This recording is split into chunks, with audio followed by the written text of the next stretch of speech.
I would. Like, I don't think anybody was a standout per se, and nobody was 6 across the back line for me as well. Yeah, like nothing. It's hard to judge them because they've conceded 2 goals, isn't it? But then into the midfield, I would say Zubimendi again. The reason why this one is techie is because he gave away the free kick for the goal. You could argue it's not a free kick, but at the same time, he did give it away. He hit the bar, very unlucky. So it's really and truly, everyone was about a similar level, except Trossard was much better, and then Saka and Eze were quieter than, let's say, average. Does that make sense? Yeah, I'd give Zubimendi. Go on. No. Basically, everyone would be like a similar, like, 6. The thing is, if I say 6 or they're gonna do 6, whatever. But my point being, that kind of rating is what I'd give them. Then like Trossard can have a little 8, and then. Oh, I think you're harsh on Trossard there. What? I can't like give Trossard a 9, you know, maybe even a 10. Like actually, because I remember like even the watch along I saying, I felt like we was a lot more like relevant down the left-hand side. I actually think Trossard was very good. Forget his goal. I actually think he was, obviously I can't forget his goal. He scored a flipping screamer in it, really. But I think Trossard was good, man. I would have given him an 8, but I give him an 8 plus a bonus point for bagging. I give him a 9, you know. Like I'm not mad at it. I'm not mad at it, innit? But it's just again the first half, nothing was really here. His dons were there. That's what I'm saying, though. Trossard was like above, and then everyone else was in there. And the weird thing is, Saka got his goal, but you could say that was like his quietest game. So I think you give Saka the 7 regardless because he got the goal that was very important. 6 plus the bonus point. Yeah, back in the game. Or could you even say 5 for Saka because it goes against him because of the standards, but 5 for Saka, bonus point for bagging 6. Yeah, and at the same time as well, like there was a chance he had on his left foot, if you remember, before the goal. Where he dragged it wide. So it wasn't a great game, but again, if you're gonna get the goal and drive it home with your right foot like that, it was a really, really important goal because going 1-0 down to Sunderland, again, all the talk about is it gonna be corners, free kicks? How are you gonna get a goal now, fellas? Like it wasn't looking like we were gonna, create much when they scored initially. Then we started again clicking into gears. So that's why I say one of the most confusing games to give player ratings for. It's confusing because in the second half, there was obviously without the obvious things that led to the narratives we're at. So let me just say, like, probably, I know you said earlier, like the kind of closing stages of the first half, but I'm focusing on the second half. I think the first 15, maybe 20, maybe I don't know how it would all fall. I think there was elements of us playing not out of our skin, but out of our skin. And then it was one of them games, innit? When there's been 4 goals conceded, there's maybe the 20 minutes here, Sunderland were better than us, we were better than them. So yeah, for me, like you said in conclusion, Trossard's the standout. I'd give Rice a 6, to be honest with you. You can give him a bonus point for it for you know what? I'd give Rice a 7, you know. I think he dug deep in the second half. Yeah, and he slightly made the goal as well. Like he made the goal for me. The first one. I think Zubimendi was mustard. I know he gave away the free kick. I think he did his thing in that game. I'd probably give him a 7, but 6, because you can't have the same as Rice. You weren't below your teammates, but a 6 still didn't see much as man. Yeah, to me, 6 is like you're decent. Like you were not like cold or anything. 6 is just like decent. Like you done all right. You know what I mean? That's what I'd say is my 6. 8 is no. I'm not going for 8. Where you at with this? Saka, poor 5, missed so many chances. I'd bench him for 3 games. I mean, I know Arsenal. I don't know if he's an Arsenal fan. I don't know if it's just like. Nah, he is. He's an Arsenal fan. Okay, so 3 games would be North London Derby, Bayern Munich, and Chelsea. Good luck, man. Enjoy Ethan Waneri. Big up his thing. Enjoy him playing on the right wing or something. Whoever you want there, because you're gonna bench Saka for 3 games and then be begging for him to come on at half time. All 3 of those games, bro. Yeah, that's crazy. And his goal was top. Take nothing away from Saka. And you know what? That's the weirdest thing in that. I look at the Fulham game. You obviously never scored, but I think that was one of the best kind of moments I've seen from Saka this year. He's still getting into the groove of things. And then obviously he bagged against Sunderland. You were indifferent, innit? Like the majority of the team, you were indifferent. But the one thing I'll give Saka in the last 2 games, I know he bagged the penalty and obviously scored in this. The last time you was here, best person to have again. Like we said, we need some numbers, Saka now. Like we know you're gonna do it, but number settings now. And two in somewhat 2, you're doing what needs to be done. Only Mascara came on. I mean, you didn't have there's not really a rating, innit? You weren't on the pitch long enough, really. I know you've come on and we've conceded, but I wouldn't attribute that to you. I think it's a bit mad. We only use 1 sub, but it is what it is, Arteta, man. Like, I can't go back in time. So that quickly before we carry on, yeah, and we look at the fixtures. Obviously, I watch your content. I've seen everything, but like, where you at with Liverpool and City? You know, they played each other, so like that game and individually and all that stuff and what it means for the title race. And obviously the ideal result for everyone was a draw, if not worst case scenario, or not worst case, but next best scenario, I suppose, would have been Liverpool to win, because I look at City since, well, I mean, the Dortmund game was class, and like just the last couple of weeks, City, since inviting Shirky to come and play in the 11, have like a very serious team. Haaland is bagging. Obviously, Doku's now woken up and realized that he can decide to demonstrate a bit of end product. So they are use, bro. So they're looking like a very serious team. And naturally, people say that whenever Liverpool win the league, it's normally them kind of running away with it, and then nobody really catches them. They don't really like hunt teams down, if you know what I'm talking about. Whereas City, they can do we're gonna blow everyone out the water and win the league by March, and they can April. do the hunting thing, which we know. We're 5, 6, 7 points behind, and we're gonna come and just close that gap slowly. I'm still hoping that they go to Newcastle and mess up, but again, next couple games now are very, very important, because that 4 points can turn to 0 very, very. It turned to 1 before we actually played the day after City Newcastle against Spurs. I didn't even know that was the order of affairs. Then there you go. So yeah, and that's the thing, man. You're like obviously 4 point. We'll take any gap we can have. 1 point, 10 million points. Who cares? But we're in November, innit? It's gonna fluctuate and things like that. But that's the thing with me. It feels like City are gonna go. Granted, I had Liverpool as the favourites at the start of the season. I did say there was like cogs in their game and like it's not sustainable how they're winning. But to be fair with them, they were winning. Start of the season, new players, not resting on their laurels, all that kind of jazz. They're quite frankly, they're in disarray at the moment. They're one of the worst coach sides in the Premier League. Off the ball, everything they were doing, the way City were exploiting that channel, like Haaland was standing on Van Dijk, and they were imploring what's his name, Konate and Bradley, to have the ball and just picking their moments, and they're gone. So they're in disarray. But people also said this about City really and truly a few weeks ago, like they're not on nothing. Now now Haaland is going to drag them and Pep's going to do his genius stuff. I think Pep said it best, and he's not the first nor the last manager. Nothing's won in October, November, innit? We just need to calm down and keep going. So then that leads me to ask you, or go over, like, first thing is, like, who do you have as the favourites for the Prem? Is it us? Is it still Liverpool? Is it City? Yeah. Okay. If I have to go percentages, for who wins this league title, that's how I'll do it. So let's go. I will say, as things stand right now, I would go with like a 40% Arsenal, 30% City. That's what, 70, 15% Liverpool. That's 85, and then the remaining 15.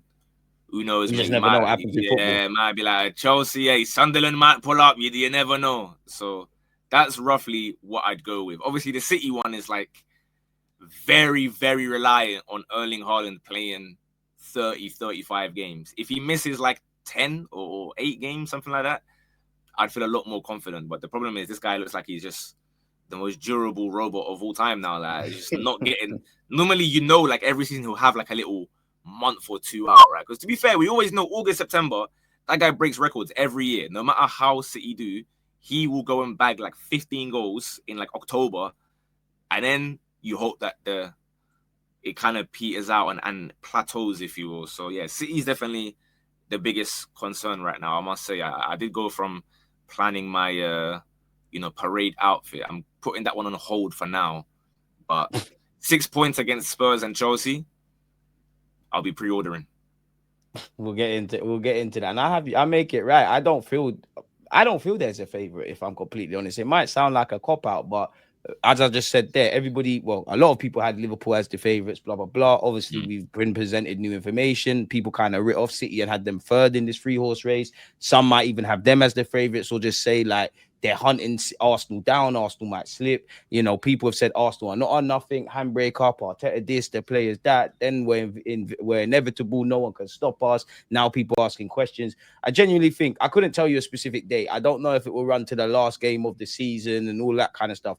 but I think it's quote unquote going to the wire. I hope I'm wrong and we run away with it, but I don't think anybody's running away with anything. And we don't know what spanners are in the works. We don't know what momentum can do, good or bad. We don't know for injuries. Obviously, where Arsenal are concerned, like we ain't got really attackers. Big up Clive Palmer, like he made a great point, bro. And it was like he wasn't questioning Arsenal's mentality, but he was like, we don't know what we're on during the crunch time. We don't know the dynamics during the crunch time. And for me, I'm only going to really take in the league table and any sort of points gap when we're end of April, May. That's when it kind of means something to me, because I still maintain, like, with 20 odd games to go, this is the best time. It's not the best time, but this is the best time to rub out. If you're going to be rubbed, you can salvage the Premier League, as difficult as it might be in Liverpool's case. You still got all the other things to play for. So it is what it is, man. But then that leads me to ask you, like, obviously I don't want to be that guy in it. I'm not even talking manager in, out, shake it all about. Like, if we don't win the Premier, next question. No. Listen. We don't want to invite that kind of energy into the world. Fuck that. We're grown people out here. Fuck that. If we don't win the Premier League, we're like, do you think we're cursed? Forget manager in, out. Like, do you think we're cursed if we don't win it this year? Because we don't want to be us working for us. We already are cursed. We are trying to defeat the curse right now. The curse has been there, bro. I told you, I don't know if it was Adebayo banging George or someone done something, and we're trying to break out of it. That's what's the difficult part. So, lo and behold, in May, it'll be over. The floodgates will open. Trophy upon trophy upon trophy. We will be there. And then in August, hopefully we win the big ears and the big domestic ears. August, English Super Cup. We got things to do. Or what do you refer to it as? You do it better than me. I say English Super Cup. You call it some mad thing. It's the International Super Copa de Anglais. 100%. All of that. Like, all of that. Stop, DG. We are not Tottenham.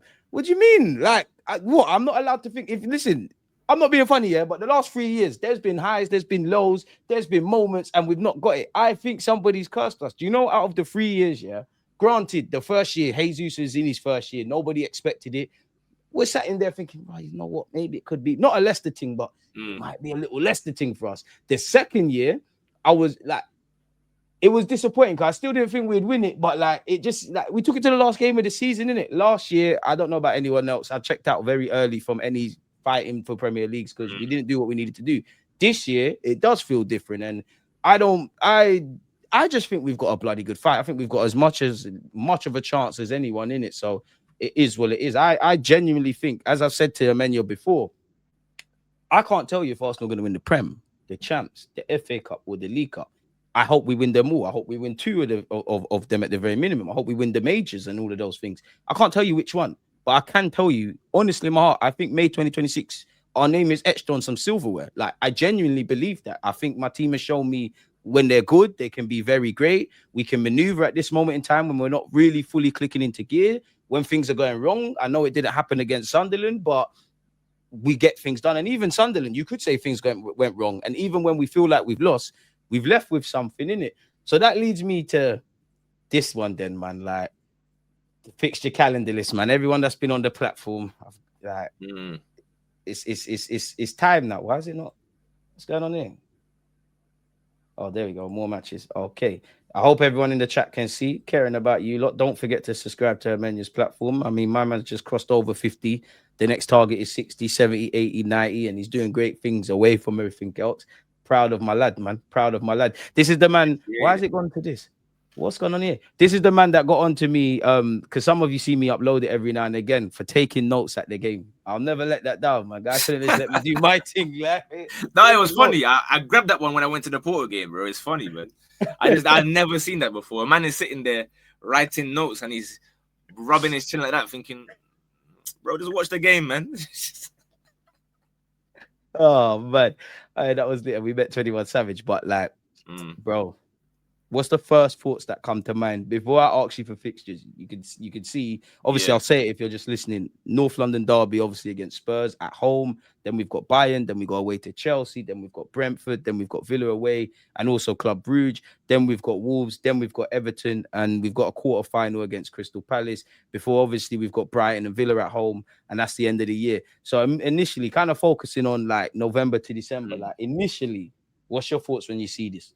You know what's crazy? I'm sure, I don't know if you will agree, but certainly some guys in the chat will agree. when Arsenal drop points, or whatever team you support, when you drop points, suddenly every game looks a bit like, I'm not sure. Yeah. When you're winning, it's like, win, or whatever. You drop points in one game, you look at them all like, we start doing maths and that. Really like that one, it doesn't look nice at all. I'll be honest, I'm not really like, see the Bayern one. I'd love to win it for the sake of the storyline of it being Bayern and whatnot. Obviously, we owe them a little something for all these years. However, not a little something, we owe them beats. Realistically, granddad and grandma beats, not mom and dad beats, like the elders beats. But like at the same time, I don't really care as much because like Champions League, the group phase, we're all right there regardless, right? Like obviously, again, you want to win every game. I think he'll rotate for Bayern. But yeah, I think the league games are far more important than Bayern and arguably, Bruges, although at home they're very strong. So naturally, Spurs, you'd like to think we win that given how they've been performing recently. Chelsea, they're going to be fighting for their lives because obviously we've slapped their head like good boys for about 4 or 5 years now, where all they have to do is keep on saying, we're a Conference League and the Donald Trump Award trophy, whatever certificate they won in the So like they're obviously they're desperate to get that win finally. There, I've seen them posting the clips of Timber and Maresca and whatnot. Like they clearly, it means a lot to them. That's their Brentford. That's their Brentford moment with the Tony thing. Yeah. So if we can just get through that, then obviously Brentford, you'd like to think, we can deal with them long throws at home. We'll be all right. Villa away, suddenly they're good again, bro. It was annoying, isn't it? Annoying. It was everybody eats team, and then now they're good again, bro. Like, what's your problem? And then Wolves, you should, if we're not beating Wolves, then pack up respectfully to Wolves, you probably have a new manager, and there might be new managerial bounce kind of chat. There's no amount of bounce that can beat this team. That's an everybody eats game. 3 points, bare goals, even a couple man that need goals, like the Kais, the Gyökereses, them kind of games. That's where you boost up your statistics for the end of the season. I can't lie to you. I said this to you on the last live stream. Of course, these are all big games. We're gonna have to earn the right to play. We don't know how we're gonna navigate the squad. With there's big questions for Arteta if he rotates or not. All of that kind of jazz. And I know against the top 6 by our own standards, we ain't really done our thing this year, but I do think it's the bogey teams that scare me. Because I said this to you last week, when you look at the run of games, obviously ignoring Prague and things like that, and it's not to discredit these teams because they're all good, but I'm sure people can see, like, we've had the Newcastles, the Brightons, the Palaces, Fulham away, West Ham at home. This was the run of games that made me a bit more shook, if that makes sense. And we've navigated it. And now I'm on like, bring it. It's like, you want to fight me? Let's do this, innit? North London. This might sound mad, but in these 3 games, there's scope for rotation. I reckon he does it against Bayern.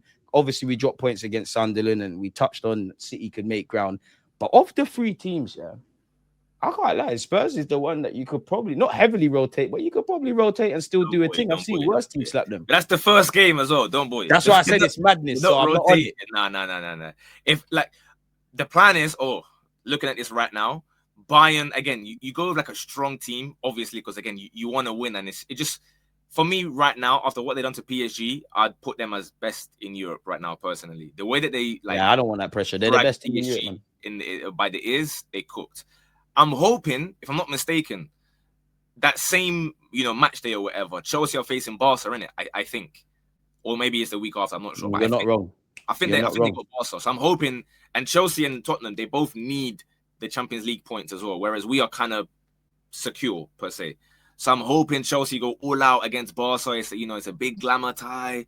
And then, if with history as well. You know what I mean? If it so happens that maybe a couple little things happen, I'm not going to mention them, then we might be all right for the weekend. So I probably, when I say rotate though, I mean like the rotation where, boom, you swap out a Calafiori for a Skelly. That stuff. Not like we're playing in a League Cup. Yeah. Like a Mosquera for Saliba. Like just 3 or 4 changes that guys are fully amped up and rested for the Chelsea game. A part of me is saying, fuck that, man. You, man, I know it can't be like this, but fuck that. You, man, play football, bro. I know I don't feel like this, but you don't get paid a lot of money. You're on it.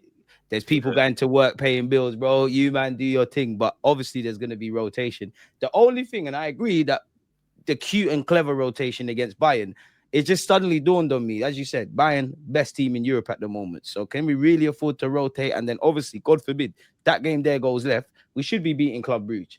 but I'm sure everybody saw that draw against Barca. Like, boy. No, Bruges are very, very strong at home for sure. But we still And got we're going to the Lions then.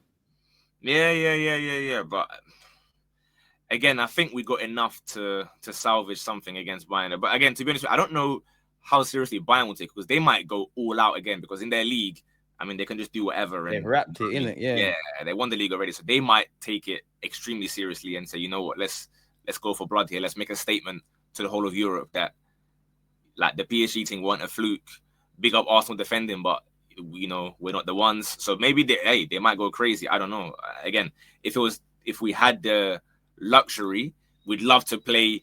Just say, you know what, the best possible 11. You mean, let's keep on playing until someone goes down, and then big up your thing. We'll swap you out. But that's not realistically how football is. Do you know what I mean? How life pans out, man. Yeah, like, it's not like, let's say if you're playing FIFA career mode or whatever, you can just play your best team.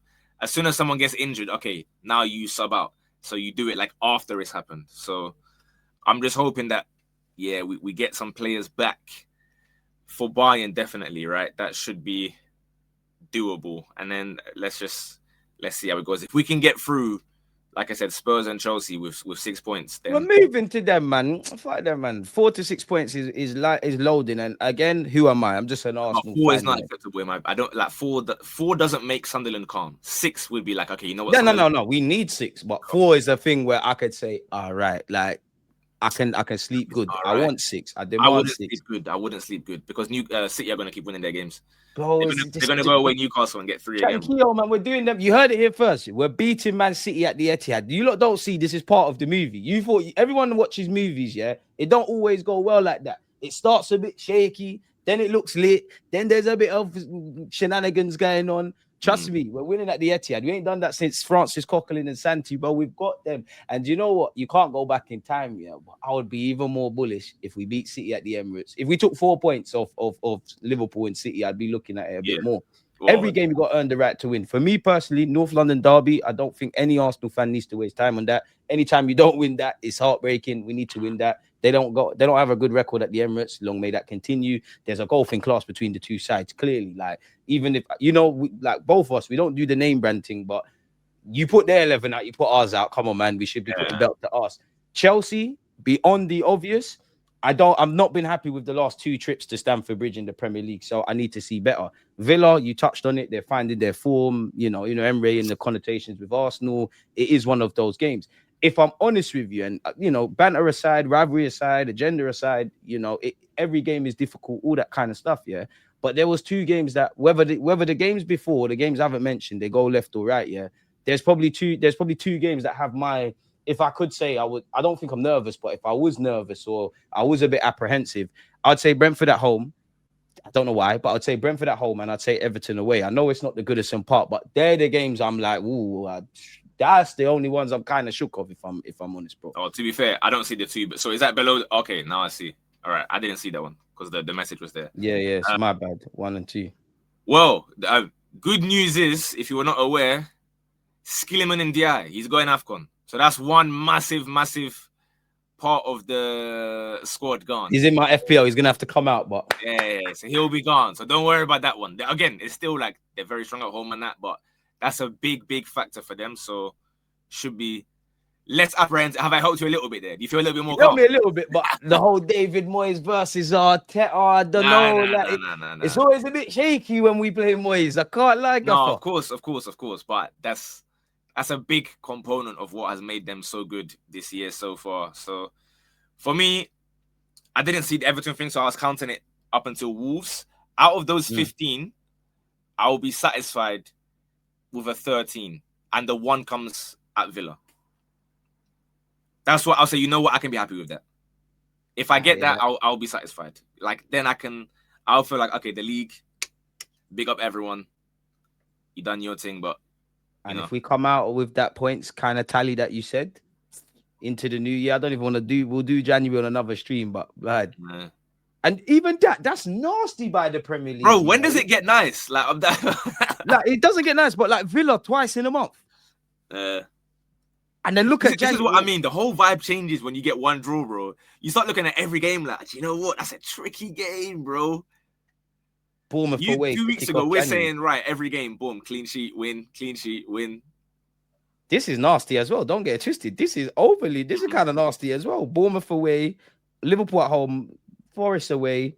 Like, don't get it twisted. I've got all the confidence that we can win. I know we can't win them all, but like, we're not shaky like that. But you're like, oh, like I'm sure every Arsenal fan at some point you browse the table, the fixture calendar list, and normally you can see a little run. Like, okay, let's bang like 5 wins here. You know what I mean?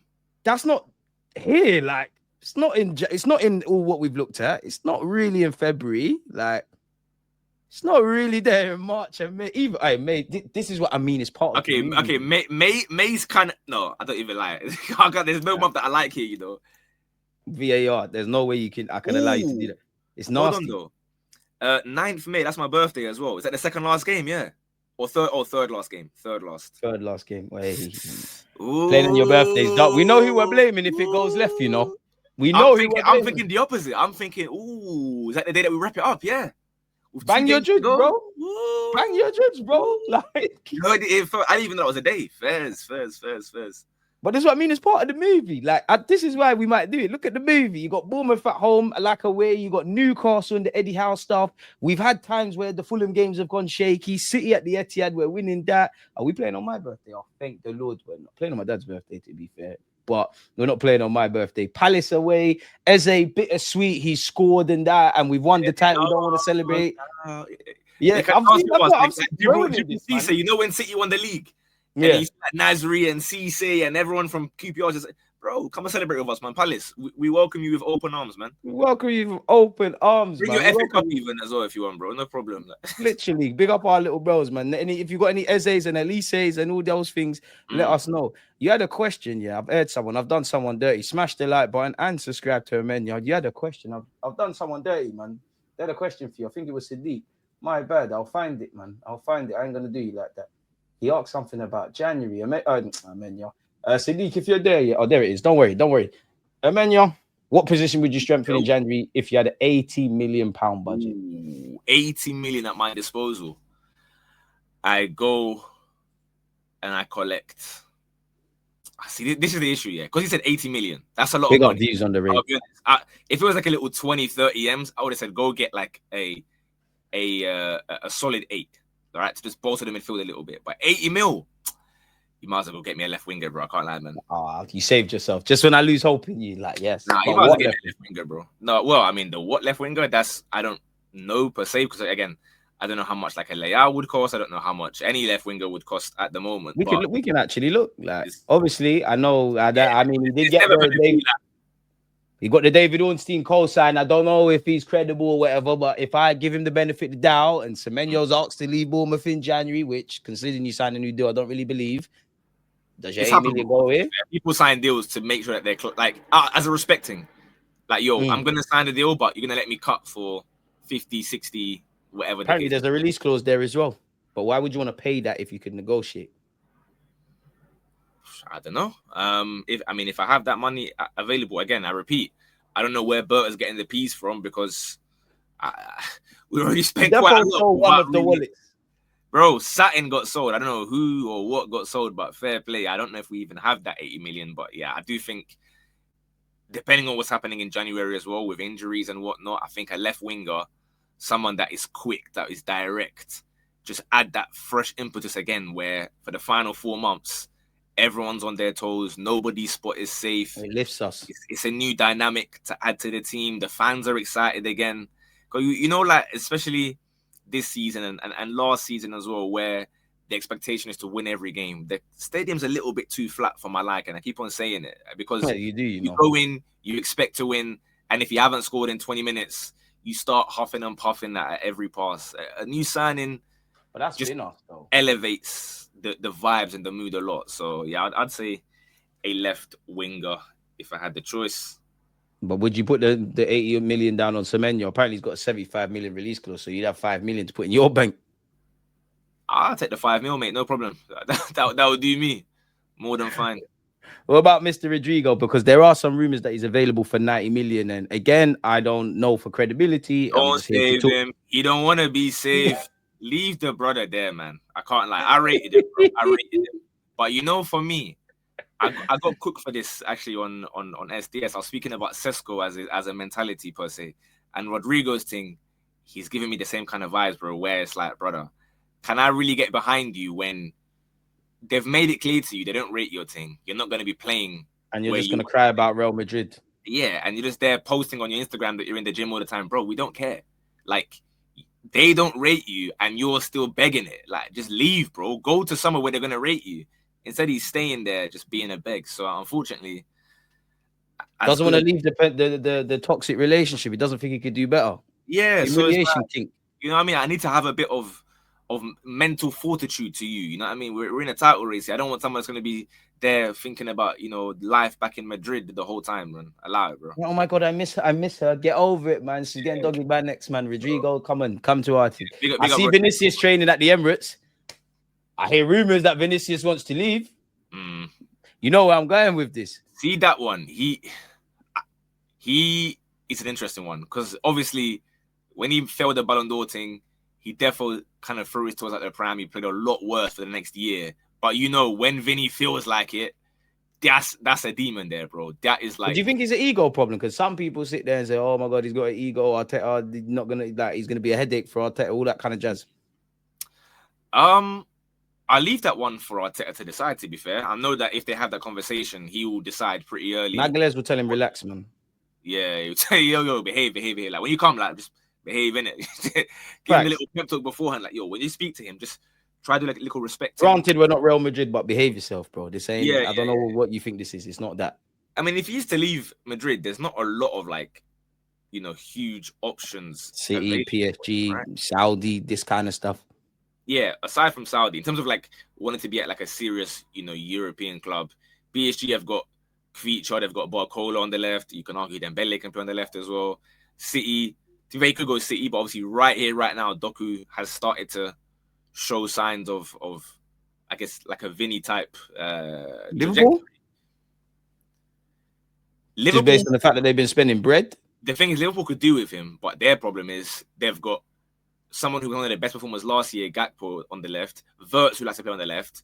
They've got Isak and Ekitike, both of whom cannot play at the same time, so one of them will have to go on the left. So when you have like 4 or 5 brothers that can play on the left, again, I don't think Vinny would have been the guy before signing all of these like Isak, Ekitike. Do you know what I mean? Now it's like position-wise, it don't really make that much sense. You could argue like if Chelsea got good again, he would be a good option. Them, they got their bread. They'll be there trying to get him. Yeah, but they are doing their under 23 FM thing, innit? Like just buy 400 players and then hope that like 3 of them bang. So it would be a decent one, but yeah, I don't see it happening, to be honest. What are you saying for Liadis? I like him. I'd be down for it. The only thing is, again, I do want, like, if it's purely down to me, I would want someone that is like more of a touchline winger, right? Yeah, such as someone that's proper inside forward. Yeah, Yildiz, his thing is like he's a fantastic footballer, right? He's very techy. He's got a good shot on him as well, but he likes to play more on the inside, right? You can argue more, even close to being like a 10, but he doesn't play as a 10. He will kind of drift off from the left. Whereas I want someone that's going to stretch defenses. Do you get it?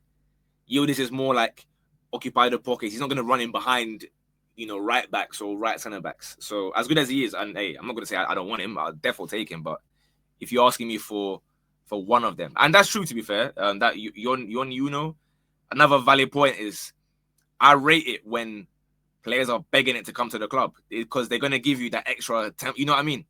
So Arsenal, so they're going to give you that extra percentage at times where other people may just think, you know what, nah, man. And they want to be here. We're not doing them a favor. I don't want no one here to do. I don't think any club deserves people that think they're doing them a favor, which is probably my thing with Rodrigo. Of course, if he left and he got the hump about Real Madrid and he's considered this all over and new beginnings, great. But I don't want you to cry about Real Madrid. I don't want you. Obviously, we know we're not Real Madrid, but I don't want you to think just because you've been at Real Madrid for the vast majority of your footballing career, for the vast majority of it, I don't want you to think, oh, I've done this at Real Madrid, no one can tell me nothing. And I'm not, to be fair, I don't know you from nowhere, innit? Like, we're just going off what we see, because to us as fans, it's like Real Madrid are always trying to shot you. You're a player that they kind of might sacrifice. I know Vinicius is linked with moves away, but they'll sacrifice you to kind of keep Mbappe and Vinicius sweet. Like, I don't really want that, but If you know what, better make it happen if you can, man. Semenyo, I agree with the Semenyo quotes. I just don't know how much we rate Semenyo, and even for me, like, I mean, it's not my money. Football's gone mad, but loosely, once we start getting past the 60-ish million M's kind of mark, I'm like, yeah, Semenyo, either Bournemouth got to play ball, or I'm not really on it still. I'll be real. I hear it. You need a bit of Champions League experience in there for that kind of bread as well. This is what I'm saying. Like you said, he'd beg it to come here. He wants to sign, a step up, Arsenal fan, kind of shades of Eze, Premier League proven. The way Bournemouth and Arsenal play, they're very different, but some of the intangibles are quite similar. It would work. It's just a price thing, innit? Just because I like a player, don't mean I'm underpriced. There are some rumors that AC Milan are willing to sell Leão for as low as 80 million euros. So what's that? 70 million odd pounds? Yeah, doing that? I think so, I think but so. Is he the guy like that though, man? I feel people overrate Leão. He's cold, but you're flashing the pan type of guy, like. But you know who, prior to the last couple of years, was known as being the kind of person to get the best out of flashing the pan type guys? It's the guy on your screen there when he was even at City. You look at what the wingers started doing. So a lot of them were giving him credit for that as well. Yeah. So if I know that you have the natural ability already, I trust him to get the best out of someone like that, right? There's other wingers that we know. Attacking ranks, ain't we got that already though? What do you mean? Like, we already got players that they're not bad, but there's a lot of guys that we don't know what we're getting from. And what I mean by that is, obviously, Saka needs to start putting the goals in. But last couple of years, he's done that. We like Madueke, you're part of the squad, but goals, we don't know. Gyökeres, I got all the faith, we don't know. Jesus ain't really done that. Trossard, sweet moment at this moment in time, but you and Martinelli are probably in that. So as much as it's Agassiz and Leão and this and that, could you argue he's more like it's getting another one from the same hymn sheet type of thing? No, I'll tell you why it's not the same hymn sheet, because we're talking about players at their best or whatever. If you, on the left wing, if you put all three at their best, yeah, Trossard, Martinelli, and Leão, it's light years difference, bro. Now, I'm not saying Leao's going to be at his best every game. Of course, that's not going to be the case. But, like, the point that you raised was, like, when they're all fit and firing and they're cooking, bro, there's a big gap. I can't lie. Like, Leão is not in that kind of conversation. Now, when you take it to over a 38-game season, what he has done and has produced, yeah, it's been a couple years since he was like, I think he won Serie A MVP 2022 or 3. One of those. That league's bookie for attackers, man. Like Xerxes, Højlund, it's a bit fugazi over them sides. So it is, but I seen him do it in Champions League as well, and with my two eyes in the flesh as well. I've seen him. Oh, sorry. No, because it adds to it. When you see someone do something with your own eyes, you know that like you can rely on them. There's something there where I know you're not just like going to be a guy that maybe has like a purple patch or whatever. We know he's good. I seen him against my own country in the World Cup. He came off the bench for Portugal and started bagging straight away. And then they were saying, "Oh, start this." What, Lithuania? Oh, sorry, Ghana. It couldn't be them. First and foremost, I'm not from Lithuania. So see, my man, that's not even my dog. You don't even know my country. You don't even know my countries. We need this. It's cool though. He went to go and do a quick little Google search. Why say it? Yeah, but no. So when he bagged against Ghana again, it's like everyone knows how good he is. So I don't think it's the same level as Suarez, Trossard. I mean, you can do that all you want, but go and Google Suarez Ghana 2022 and look at the pictures. It's him crying. That's it. I won. Type in Luis Suarez 2022 Ghana Uruguay. The photographs is him like that on the bench, crying. His tears are flowing, bro. I know because I made that my profile picture for like 2 months. So yeah, say whatever. I'll pay good money to see Luis Suarez get off a plane in Ghana. You know, he wouldn't get off the plane, bro. That's it. He wouldn't get off the plane. They'll remove, the stairs like they come and put the stairs. He need the elite security, bro. They'll swipe that. He's not going nowhere, man. Would you make of this as well? Because I've big up Ricky, and I've answered this before, but Emmanuel and DG, there were rumors of Barca wanted Ødegaard for 70 million. I don't know how true. If in January you had 70 million plus 80 million from the earlier question, would you take that and what would you do with it? I wouldn't sell Ødegaard in January personally. Nah. No, I'll just be with the Emmanuel thing, like Semenyo, Leão, just try to do that anyways. Yeah, not for that kind of bread, to be honest with you as well. Like that's the captain. That's very destabilizing as well. Therefore, not a January thing. Like, maybe it's something that you can think about for 80, 90 in like a summer where you're like, okay, we've done this or we haven't done this. Let's see what happens. But no, I'm not selling Ødegaard, bro. He's far too important. We've seen it in little spells this season, even though, yeah, he kept on getting subbed in the first 20, 30 minutes or whatever. And that's my captain now, man. That's my buddy. So me and him, we go way back, man. We go way back. And for me, I'm not on it because it's too much selling. And I'm not I'm not selling Ødegaard anyways. But every player has a price. If he says he wants to cut or the club want to sell it, my hands are tied. But I still think Ødegaard's got more to give. Think he's a good player. Even if I was to consider, yeah, fuck that, he's gone.